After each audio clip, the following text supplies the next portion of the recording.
Hello my friends, I'm Shafi and welcome to the new episode of Polit Affairs. A few days ago, I watched a report from Fareed Zakaria on CNN about drones in Ukraine. I would like to add some points to it and also to correct some of his claims. So let's have a look.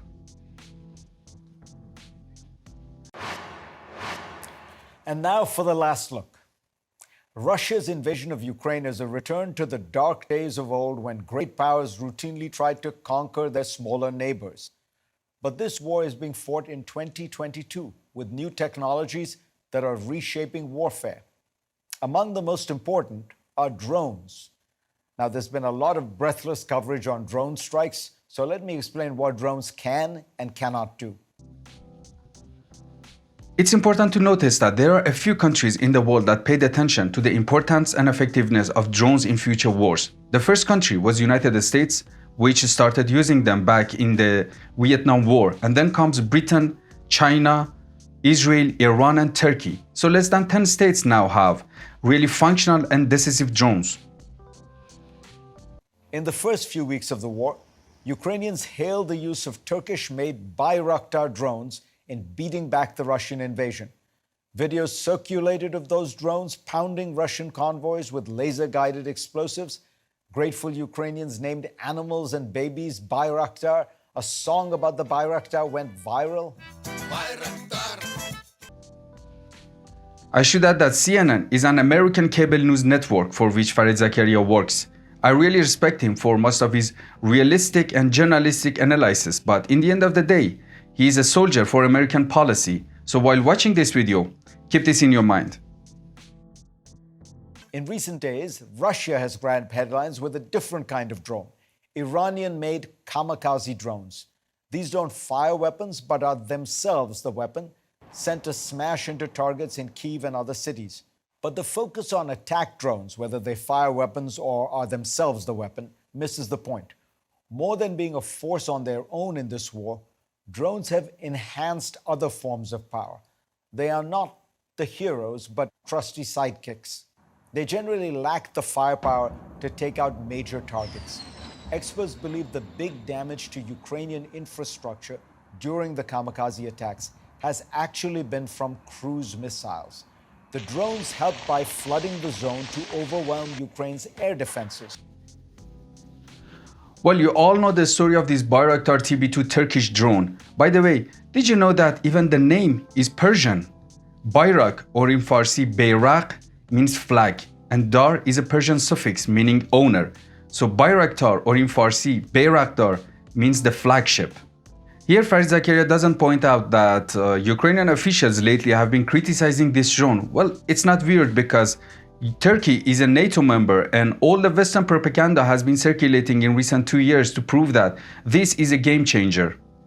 Yes, in the Caucasus 2020 war, it was because Armenia did not have modern air defense systems to defy them. But in case of Russia, it's different. I think it's been a long time we have not seen even a single footage of this drone attacking Russian convoys and positions.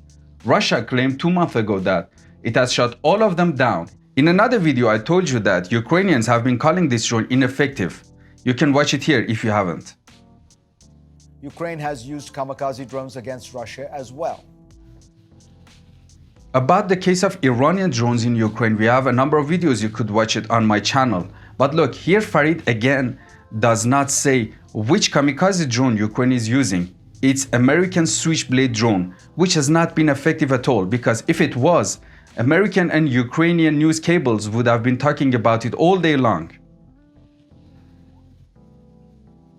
But now we see what drone is in the center of attention. The primary reason is that it has been so effective that cannot be ignored. Most were shot down, but missiles were able to slip through. These drones are serving a psychological purpose as well. Russia is showing that it can hit Ukrainian cities far from the front lines, and Ukraine has apparently also used drones to strike deep into Crimea. They hover and buzz overhead, loudly sending the message that no one and nowhere is safe. Exactly, sometimes Russia uses these drones, to draw attention of the air defense systems and let their cruise missiles slip through. But most of the times, these drones are the main weapon themselves, depending on the target they're going to destroy. Peter Singer of New America argues that they're similar to the V-1 flying bomb attacks on London in 1944, which sowed terror among the British people. On the battlefield, more advanced drones can be used for pinpoint attacks. The US has made great use of precision drone strikes in the war on terror. Its technology has gotten so good that when America assassinated the al-Qaeda leader Ayman al-Zawahiri in a bustling Kabul neighborhood, it is believed to have sent a kind of spinning saw to shred him to pieces while avoiding any big explosion that would hurt others. No one else has America's capabilities, but even Ukraine has been able to use a drone to drop a bomb into an open tank hatch.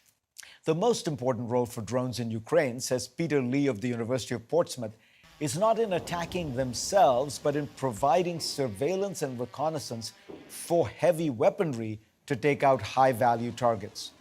Drones are eyes in the sky that tell soldiers where to aim the big guns. One example, when the Ukrainians triumphantly sank the Russian flagship Moskva, drones helped them figure out the precise coordinates to target. Cruise missiles delivered the knockout blow. Fareed here is making a mistake, to put it mildly. He tries to prove that drones are not as powerful and effective as, for example, cruise missiles. Yes, the Shahed 136 or the Geran 2, as Russians call it, is not as powerful as cruise missiles because it can carry a warhead weighing no more than 30 kilograms of explosives. In addition, this is a kamikaze drone, while there are much more powerful drones capable of flying more than 4,000 kilometers for more than a day, carrying 8 laser precision-guided air-to-surface missiles that are capable of hitting targets from 24 kilometers away. You know, Russia could also purchase them from Iran and maybe already has, but we haven't seen any trace of them on the battlefield yet. Besides, there are kamikaze drones which could fly more than 3,000 kilometers with a speed of more than 300 kilometers per hour, carrying a warhead weighing 200 kilograms, which is the same amount of a cruise missile, and can hit moving targets like the Arash-2. And there are speculations that Russia has already purchased this drone from Iran.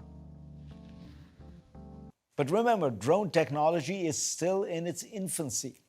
Many that are being used in Ukraine are inaccurate, easily shot down, or able to be jammed by electromagnetic interference. Singer argues that we won't see the real potential of drones until countries unleash swarms of hundreds or thousands of drones that are equipped with artificial intelligence. Functioning as one large coordinated armada, they would make a truly fearsome fleet. So while drones today are less than the buzz surrounding them, mostly playing a supporting role, in time they could become a decisive factor in the battles of the future. What I want to say here is that drones are at the very least as powerful and effective as missiles are. So it's wrong to present them as just side effects. But at the same time, yes, they could really help other weapons to work better. Yes, as I said it before, drone technology is not still mature, as it can be more effective and powerful using new technologies, for example, artificial intelligence, and carrying more bombs. But still, they are game changers even now. If not, why all the media around the world are talking about a little primitive drone Russians are using in their war? Because it's changing everything. Plus, look how Russia is planning swarm attacks using dozens of these Shahed 136 drones to paralyze any air defense system. The fact is that I think drones will be the main weapon in wars to come until a new anti-drone effective weapon is manufactured. Military powers are now working on some laser guns to hunt drones, but it has not been effective yet. Those who make advanced drones must also have advanced anti-drone weapons. Thanks for spending your time to watch this video, because time is the most precious thing we all have. Also, don't forget to check out other videos on my channel and to share your opinion with me in the comments.